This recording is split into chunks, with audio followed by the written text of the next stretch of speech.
Okay, in this example video, we're going to talk all about attack resolution. Another key component of this game is resolving combat. That's what it all comes down to in the combat phase.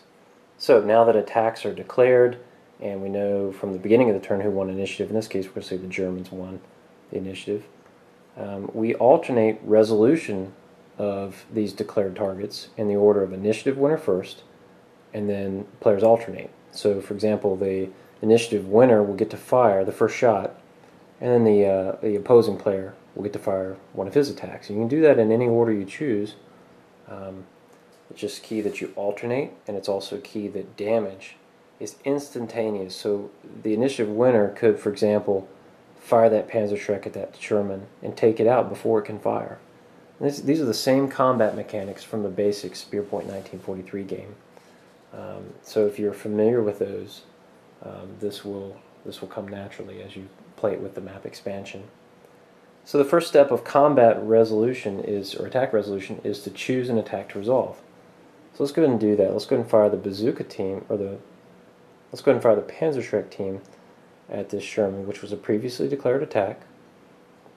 And we're going to go ahead and fire that by choosing up to 2 weapons to fire. Now in this case the Panzerschreck only has 1 weapon. It's a team. And that's his Panzerschreck. And once you choose your weapon, you're going to use the attack value for the target type. So I know that I'm firing against a tank target type, so I use the 10 or better to hit that tank on a die roll of 2d10. Okay, so you're going to roll the dice, add these together, and you need at least a 10 in order to hit. So let's see.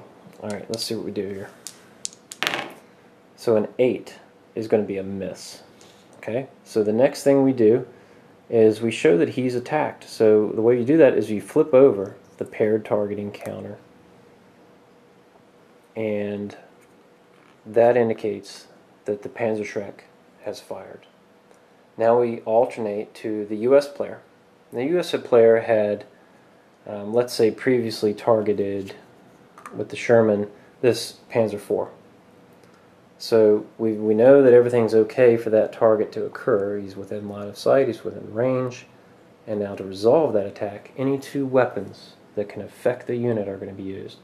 In this case, only the main gun of the Sherman can affect that armored unit of the Panzer IV.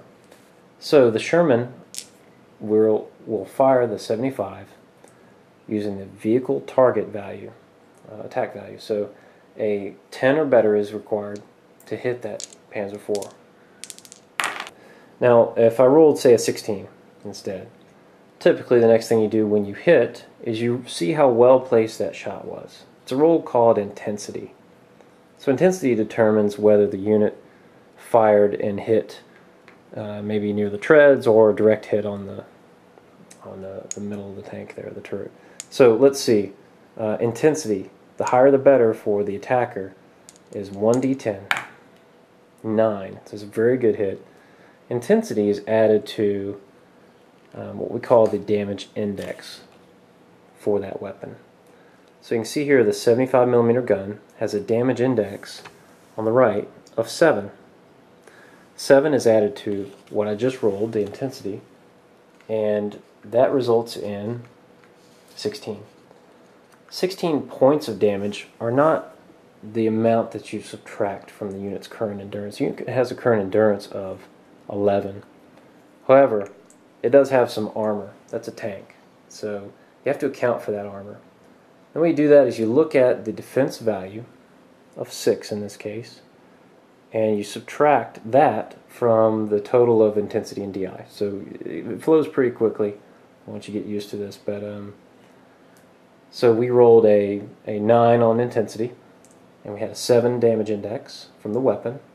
So we had 16 points of damage going through on 11, but we got to subtract that defense of 6. So that means 10 points get through.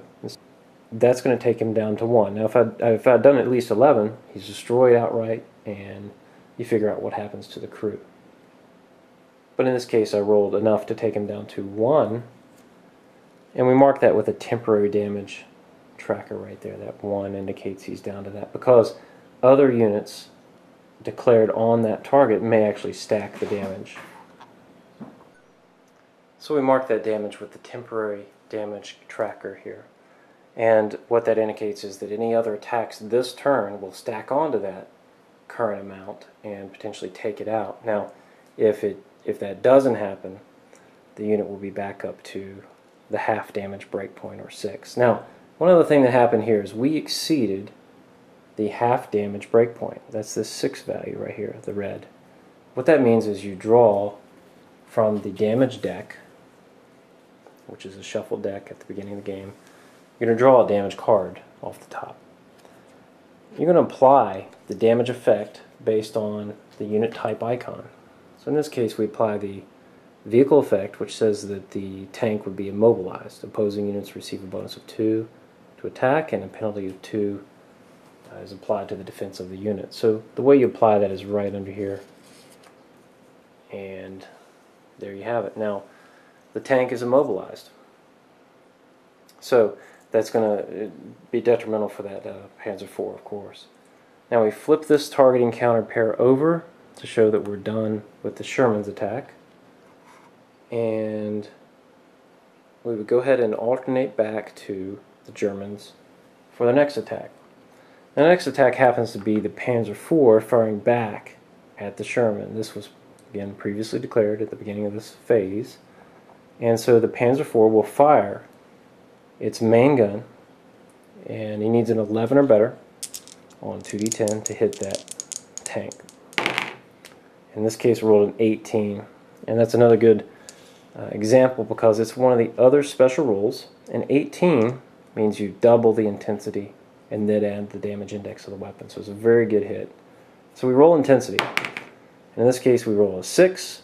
Because we rolled an 18 on the attack, we double that to 12. And then we add the damage index of 7. So it's 19 points going at the Sherman. The Sherman has a 5 armor, or 5 defense. And so the 19 minus 5 is 14. And that is actually enough, just enough, to take the Sherman out. So if we look at the Sherman's endurance here of 14, that's how many we needed to do, damage-wise, to take him out. And we did so. So now what happens to the crew? Well, the crew survival is all based on the kill shot of the unit that just fired upon it. So in this case, that roll of 6 also means that the tank crew will actually survive damaged on the map and may actually fight as infantry, as a damaged infantry unit. So we would actually add a damage card to him because he's damaged. And so he's at the 5 value, not a 9. But that tank crew is now on the map. They bailed right out of the tank and were able to do so damaged, which means some of them got out. And they have a attack penalty of 1, and they're seeking cover right now, which kind of makes sense. So it is possible for crews to survive and fight as infantry, or even recrew a new tank that gets committed into play. You can also withdraw them through one of your setup zones. So with that, there's a little glimpse at crew survival, since we had a unit destroyed here. And we would flip over our targeting counters again. So they mobilized Panzer IV, took out the Sherman, and we would be back to the US player. Now we have one final target here. And that was, actually we've got 2 more for the US. This 30 cal was spotting, remember, for this space. So the howitzer is going to fire at this space. And I don't have a targeting counter down. Go ahead and take care of that. So the howitzer is firing at this space, and this was previously declared. I just forgot to put a counter down. From the spot of the courtesy of the 30 cal team. So they see this tank, they spot for the artillery to fire, and the artillery needs a 13 or better to hit. However, since the damage card was applied and he's immobilized, that 13 or better becomes an 11 or better. So it's a little bit easier to hit him immobilized according to the damage effect. And so we're going to go ahead and resolve that howitzer fire one shot, 11 or better. And a 3 and a 2 is not going to do it. So the 5 misses. The howitzer misses that space. And now we go ahead and mark that that attack is complete. Okay, now we go on to the last attack. Now if the Germans have nothing else, we go back to the next attack of the U.S., which is the case here. This sniper was firing across the board to this rifle squad over here, past the cemetery, past the church ruin. Okay, so the sniper is going to fire. He's going to fire his Springfield using an 8 or better on 2d10, and he rolled a 9. So a 9 is a hit. We roll intensity. 5 is an intensity of 5 added to 5, damage index is 10. 10 points on these veteran rifle squad means that, and they're in the open, so there's no defense. So 10 points is subtracted off of the 14. He's down to 4. And it's temporary, but it is enough to pass that half break point. So we draw a damage card. And the damage card in this case is called Adrenaline Rush.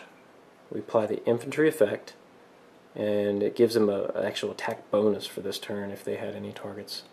That would come into effect. It doesn't in this case. And then you would remove the effect after this turn and draw a new damage card. So they get a little Adrenaline Rush.